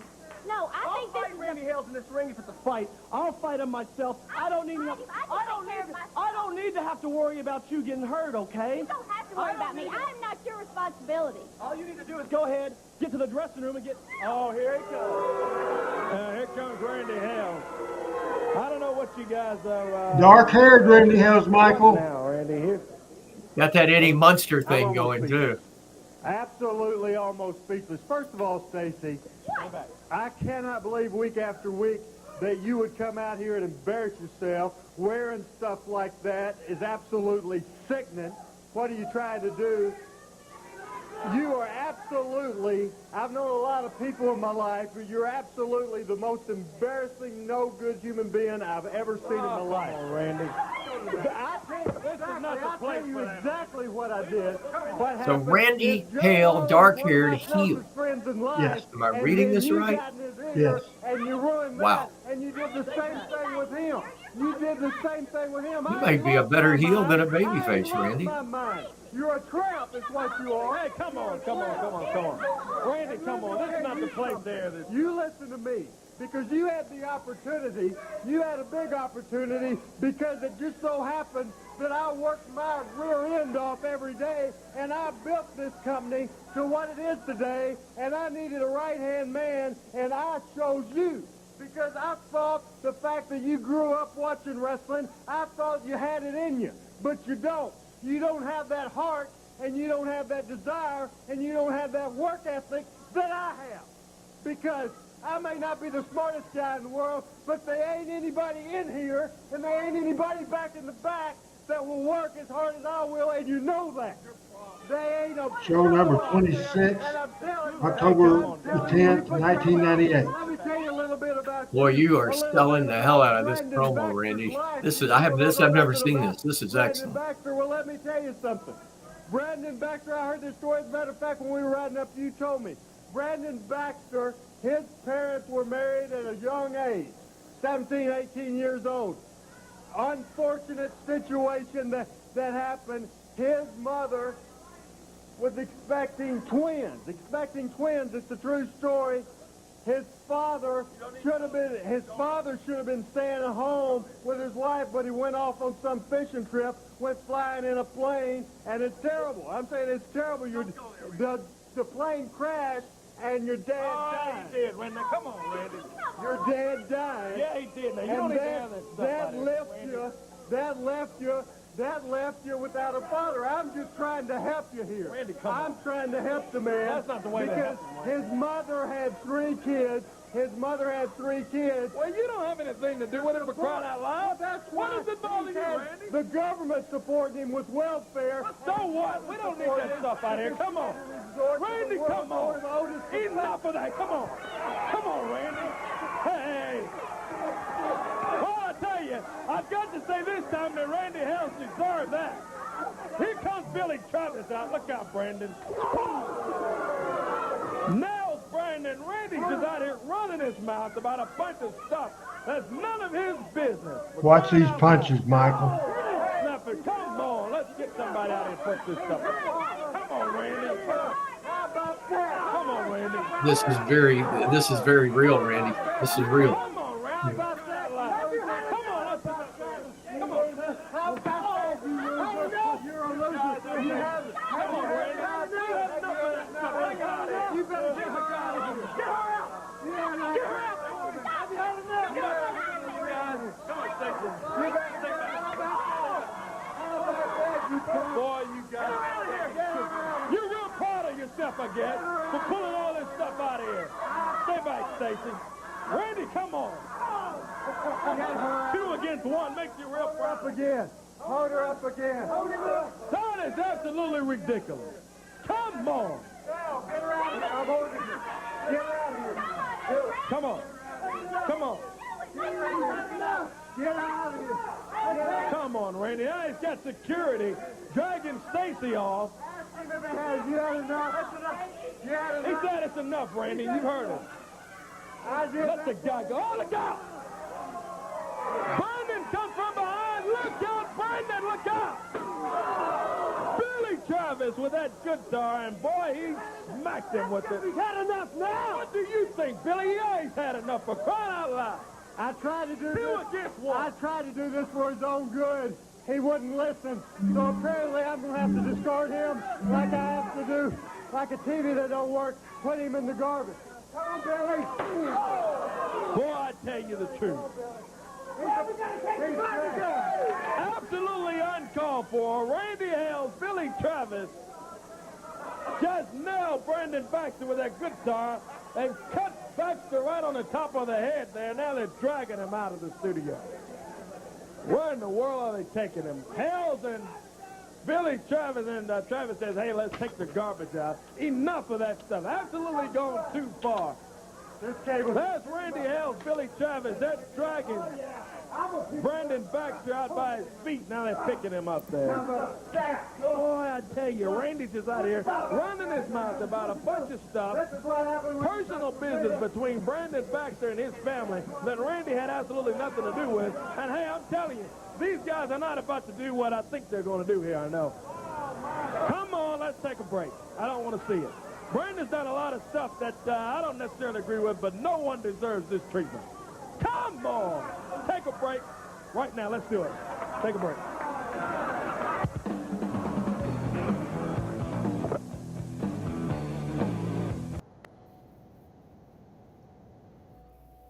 Personal issues and hate draws money. Absolutely. Absolutely.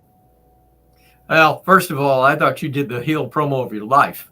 I've never seen that. That was incredibly outstanding. I mean, that you talk about award-winning performances. Good job.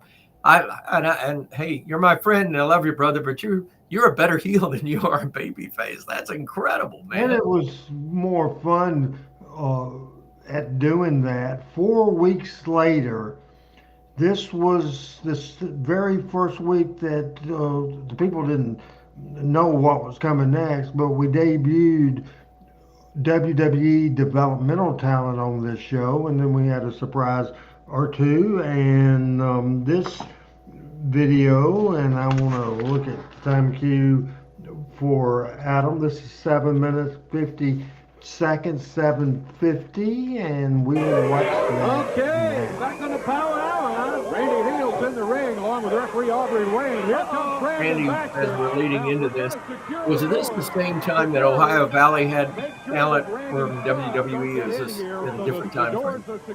No, they were about to get it, but we got it first. Supposed to be one-on-one here. That's right. Brandon Baxter accepts the challenge. We were finally able to catch up with him, Dave. Back in the back, and he says, hey, this is exactly what I've been waiting for. You don't have to flip and flop and do moves, people. Look at Brandon go. Wow. These two guys, neither one of them really wrestlers. Randy, of course. He's on Randy like white on rice, boy. Look at Randy was coking the cup. Threw Coca-Cola in his face. Yeah. I was going to say, neither of them really wrestlers. Oh, my goodness. Brandon, a manager of long standing. Yeah. Randy, of course, the founder, the owner, and the president, as he likes to point out. Oh, goodness. Right into the front of the desk. Right into our set here at ringside, and you're right. These guys aren't doing any wrestling, Dave. They're flat-foot fights. Randy comes over and grabs a Coke can. That was a cup of coffee, by the way. I could smell the coffee. Oh, yeah, that's the Coke. I've been awake, but I could smell the coffee anyway. Disqualification? No disqualification. Yeah. Okay, referee so says no goes. DQ. Yeah. Street fight rules, Dave. Anything goes in this one. The doors are secured in the studio. Randy Hales says, hey, I don't need any help for this guy. I can take care of Brandon Baxter. Doing a pretty good job right now. Well, yeah, with foreign objects. Threw coffee in his face, and then he grabbed a Diet Coke can and went after him. Back in the ring, Randy working over Brandon Baxter. Baxter and Randy. Brandon was Randy's biggest Plain old supporter. street fight. Yeah, that's right. Typical Memphis wrestling. Plain old street All of a fight. sudden, things went bad, and now the two of them have been at each other's throats. I like this spot. We did it 100 times. No camel clutch. It's the cheap invented. When I was a little one, my brother and I, I think the Iron Sheik turned it into the Cobra clutch, which Now watch this spot. finds a counter to get, and there goes Randy with it again. He was able to get on his feet. That's not easy to do either. He broke out. Hey, Matt. Now Randy's set up on it again. Sitting down on his back. It is not a good position that Brandon Baxter finds himself in this one-on-one match against Randy Hale. Street fight here today on the Power Hour. What a good Young Guns title match we had earlier today. Oh, yeah, with a new champion. Oh, my goodness, a brand new champion. That's a big surprise. And then we get this surprise, a challenge all of a sudden from Randy Hale. Baxter accepts, and he's going after Randy. Oh, he stops him with the fist. 1, 2, and Brandon kicked out of it. Just a 2 count. That's it. The people with this match. absolutely, because it's a fight. It's not a match. This is just a pure fight. There's some wrestling moves, but it's a pure fight. And you climb the pole, you can use the boomerang legally. That's coming up later on. Here they come. Randy peels off his Power Pro t-shirt, goes after Brandon Baxter. Whoa, man, you can hear those chops all the way over here. Whips Randy into the rope. Goes in after. Oh. Brandon misses. Nobody home. Randy gets out of there. And he's hanging upside down from his feet on the ropes. That gives Randy Hales an opportunity to take advantage as he continues to work on Brandon Baxter. Pounding away on Brandon. You know, Brandon was, he tried to get in here quickly, but he was in trouble almost from the beginning when Randy threw that cup of coffee in his face. Whoa. Low blow by Brandon Baxter. Low blow. He felt he needed to do it to get back into Good old street fight. Yeah, look at Brandon. Big counting. And Baxter pounding away. Oh, Randy reverses him here. Brandon Baxter. 2, 3. I didn't sell that good. Hey, look out. Who is this? Now watch, Michael. Some big guys just jumped into the ring here. Where'd he come from? What in the world is this? Randy's celebrating. Oh, yeah. Well, that tells This is me a lot vicious right there. That Vic tells me that Grimes. this guy was planted under the ring or somewhere. He's got Big Daddy on his t-shirt, and let me tell you, he is a Big Daddy. This guy is big, Dave. What in the world just all of a sudden just comes out of nowhere? He's picking up Brandon Baxter. I'm so blowed up, Michael. I couldn't get the damn table in the ring. No wonder he wanted the door secured, because he knew he Yes, little guys don't have a lot of oxygen in the tank. I mean, you didn't weigh much more than I did at that time, and those big guys have more room in the lungs for that oxygen. I get in the ring.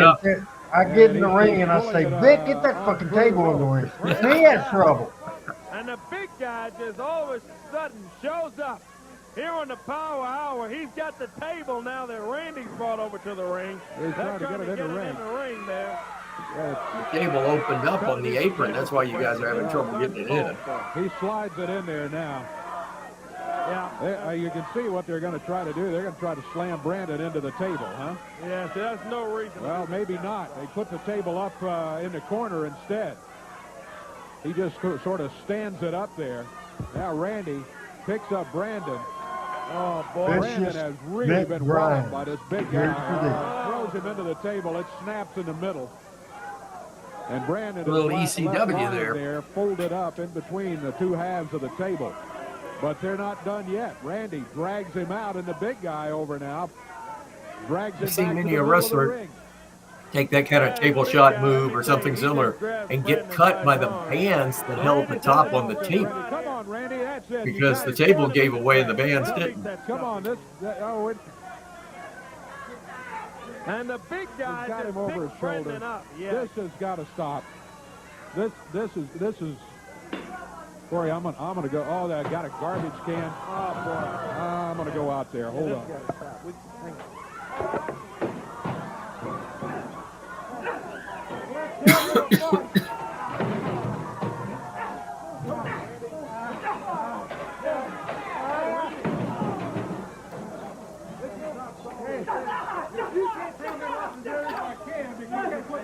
Manny was a big part of that developmental talent.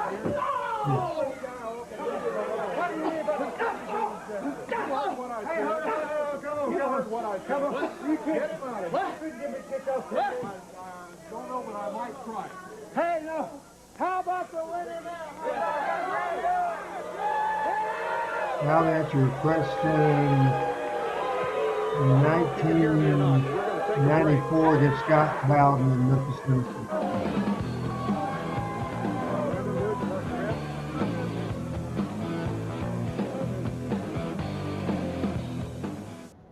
A lot of great memories of Power Pro Wrestling. It was my baby, my dream. Premiered April 7, 1998, and the very final show in April of 2001. We'll show it Monday night at 7 o'clock. Adam and I will be here for the very final edition of Power Pro Wrestling. That will be next Monday night at 7 o'clock. It's been 153 weeks. We're rolling into 154, so make sure you watch that next week. So Michael, as we are rounding third going home, we're about 30 minutes later and we've been going. Look at Michael in the background. Comment about all the great stuff. Hey, how about that? Guess who that belongs to? Well, I think and I it ain't get. me. Yeah, it was Josh. So and he will tell you this is Mr. Red, and actually this is Mr. Red Legs, and we have an ongoing feud. The Mr. Red is the little boy, and the old man with the mustache is Mr. Red Legs. But Joshua, in his mind, has him confused, and I cannot, for the life of me, convince him otherwise. I've got to send you also I will email you, Randy, a rant. It's the first ever Joshua rant about a spider. Okay. And he came in the studio here Saturday night, and I'm recording. I'm cutting a commercial, and he comes flying in, and he knows when I'm cutting a commercial not to bother me. And it's Papa, and he goes into this rant about the spider, and I just kept the mic on, and I'm gonna send it to you. It is hilarious, and be sure to do that. His first rant, you got to hear it, and it's really funny. I think you'll enjoy it. It's so much fun to do this show. I mean, I say this every week, and I think people think, well, maybe he's not serious. I'm serious. I appreciate you allowing me to do it. This is just fun. It's fun to be with you. It's fun to be with all these wonderful folks who made me feel good about my hair tonight. Man, I'll tell you, this is great. This is great because I enjoy it. It's a part of my week I look forward to. It's a break in the action for me from the business world to come on in here and talk about things that I love and cherish from the back in the day and things that you love and cherish. And I just thank you, man. I really appreciate it, buddy. We started this show off after Michael dropped in a little late, but that was fine. And then we started with showing the highlights of the 1985 Loser Leave Town match between Dundee and Lawler. And then we saw that interesting match with commentary with Dundee and Big Red. Then we also saw that great Jeff Jarrett's intro into wrestling with Eddie Marlin, with Jerry Jarrett, with Jeff Jarrett. It was just classic stuff. We saw Dundee and Landell against Lawler and Dutch. We also saw Bill and Buddy shows, part 1 and part 2, the Dundee and Landell slap on the Lance, and we also saw a couple of things from Power Pro Wrestling. What do you think, Adam? Michael, it was one of those shows. I enjoyed myself tonight. And give Adam credit. Man, great job of producing, buddy. You're back behind the scenes, and I'll tell you, he's starting to enter that refined air, that rare air of the Randy West thing. I'm starting to see a little bit that with Adam and doing the way he's producing this show. So thank you, Adam. You do a great job. And Randy, hey, everything you said, I agree with. And I had a ball doing it. And I hope our fan, I think from the reaction, I think they enjoyed it too. Love it when the whole crew's together, when the whole band's together, but when it's just you and I, we were there, and it sort of gets down to the nitty-gritty. We'll finish next week, try to finish next week, 1986. Next Tuesday night on Talking Memphis Wrestling, I think Pat will be back. I think Chris may miss busy time of the year for him with basketball season and that sort of thing. So join us Monday night for the last Power Pro show, and then Tuesday night we finish 86, and if we finish 86, we'll start 87, and it was a big year, and 87 ended up being the last sellouts for wrestling at the Mid-South Coliseum from a Memphis promotion. This was a lot of fun. You did a great job, Michael. I'll say the same thing as you did. Adam does a great job. But what makes this show is our audience. Our audience, whether it's PJ or Thomas or Al or Matt, or the whole army of people that makes this show. Follow us next Monday night for the final Power Pro Wrestling. Then we'll see you next Tuesday for Talking Memphis Wrestling. Until then, for Michael St. John, this is Randy Hills saying bye-bye, everybody.